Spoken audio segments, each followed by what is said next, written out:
Speaking of Russ and his money, this is a good segue here into the next topic, which is who has a worse contract, Deshaun Watson or Russell Wilson? Yeah. So this one is funny because I'm thinking like honestly, let's not even. I would say, because we could go who has the worst contract. We could say what was the worst trade and all this.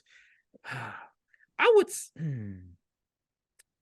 Let's do what was the worst trade between Deshaun Watson and Russell Wilson? Because the contract obviously is Deshaun Watson because he has 230 million fully guaranteed.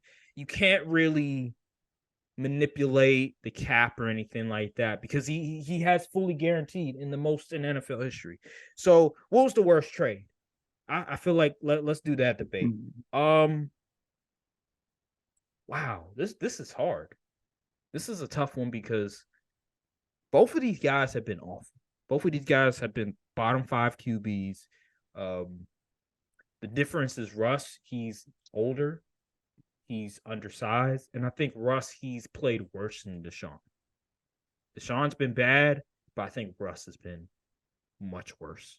Like, at least Deshaun, he'll have a few games where it's like, okay, he got you two touchdowns, he got you 250, maybe one interception, maybe zero interceptions. Russ, it's just he'll have a good first half and then he'll stink up the joint in the second. That's been Russ this entire time. And so, and then I feel like with the Browns, they can still win with Deshaun not playing all that great because they have such a great defense and the players around them are really good. With Russ, it's really Russ or bust. That's how I look at it. And the division also is another thing that's plays a factor because you have Herbert and you have Holmes. While the AFC North, we thought it was going to be great, it's not living up to our expectations. So I would say out of the two trades, I would probably go with the Rush trade is probably the worst trade of them all because I think that the amount of draft capital that they gave up, I think they gave up 3 first round picks, if I'm not mistaken. And the fact that Russ hasn't looked good at all. Like Deshaun has shown some glimpses, not a lot, but some. I'm gonna go with the Russ trade. Hmm. I'll go with the Rush trade too, strictly off the fact that when the Browns traded for Deshaun Watson, they were getting what they thought would be an arguable, well, not arguable, a top 10 QB based off his previous seasons and whatnot.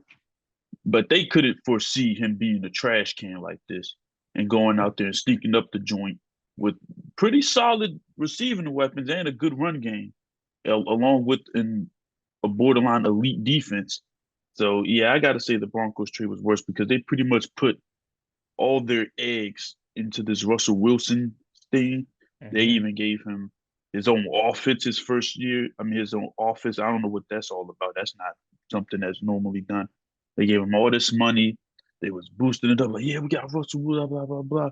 And then now they're doing damage control. They say, okay, let's fire the coaching staff, bring in some new people, and please and pray that this works. And it's still not working. So I'd have to say Russ as far as the trade itself goes and the principle of the trade.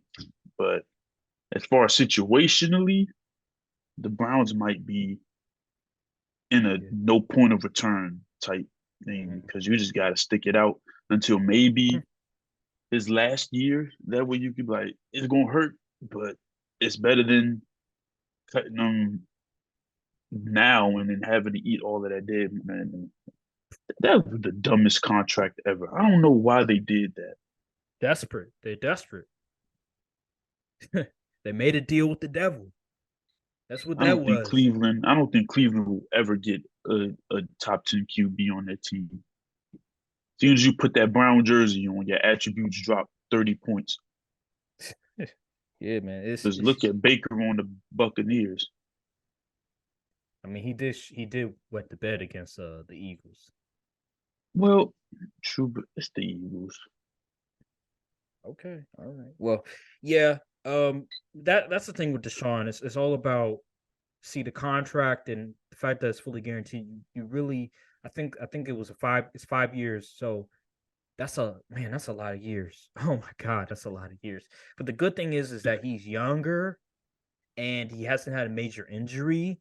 So you have that going on, and he's not like he's 5'10" like Russell Wilson. So that I guess if you want to be the optimistic person, it's like eventually he'll get it together.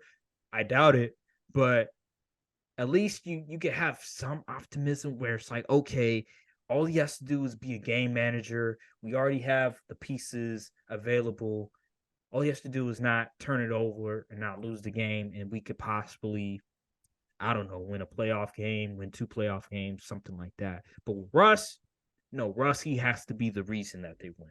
Like there's no ifs and buts about it. He can't be no game manager. No, he has to be the playmaker. He has to be the X factor for why they win that game. And so give me the Rush. Yeah, the Rush trade is the worst trade. It might be the worst trade in NFL history, honestly. Like it was that bad. Nah, that belongs to the Vikings. Oh, The Herschel Herschel Walker. Walker trade. That trade was Man, abysmal. man. Well, it's in the top three for sure. It's top, maybe top two. It's top two because there was signs that he was beginning to fall off his last year in Seattle.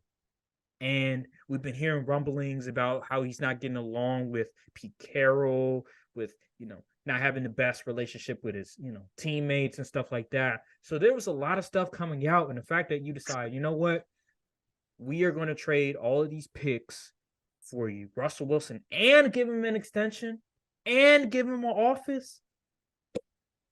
Hey, man, they did that to themselves. They did that to themselves. So, anywho,